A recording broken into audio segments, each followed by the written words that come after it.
అక్రమంగా కబేళాలకు తరలిస్తున్న 34 గోవులను బజరంగ దళ శ్రేణులు ములుగులు పట్టుకున్నారు. సిద్దిపేట వైపు నుండి హైదరాబాద్కి వీటిని తరలిస్తున్నట్లుగా తెలిసింది. గోవులను పోలీస్ స్టేషన్కి తరలించారు. వైద్య పరీక్షల అనంతరం 34 గోవులను గోశాలకు తరలించినట్లుగా బజరంగ దళ నేతలు చెప్పారు. కేంద్ర రాష్ట్ర ప్రభుత్వాలు పకడ్బందీగా చట్టాలు అమలుతో గోవధ నిర్మూలనకు కృషి చేస్తూ ఉండగా అక్రమార్కులు మాత్రం పట్టించుకోవటం లేదు, యథేచ్ఛగా తరలిస్తున్నారు, ఆవేదన వ్యక్తం చేశారు. కావున ప్రభుత్వం ఈ తరలింపుకు అడ్డుకట్ట వేసేలా చెక్ పోస్టులు ఏర్పాటు చేయాలన్నారు. అదేవిధంగా ఈ గోవులను తరలిస్తున్నటువంటి వ్యక్తులపై కూడా కేసులు నమోదు చేసి కఠినంగా శిక్షించాలన్నారు.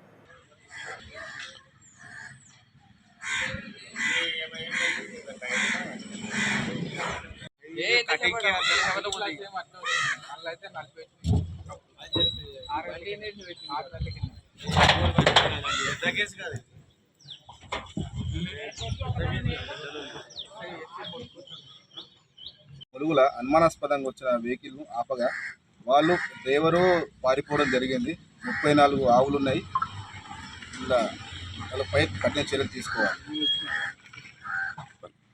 అక్రమంగా తరలిస్తారు, అవి కటింగ్కి పోతున్నాయని చాలా బాగా తెలుసుకొని గోశాలకు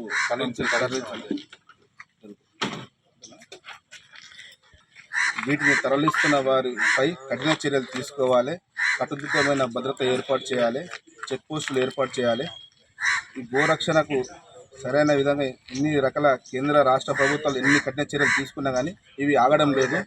వీటిపైన చర్యలు తీసుకోవాలని పోలీస్ శాఖ వారిని కోరుతున్నాం.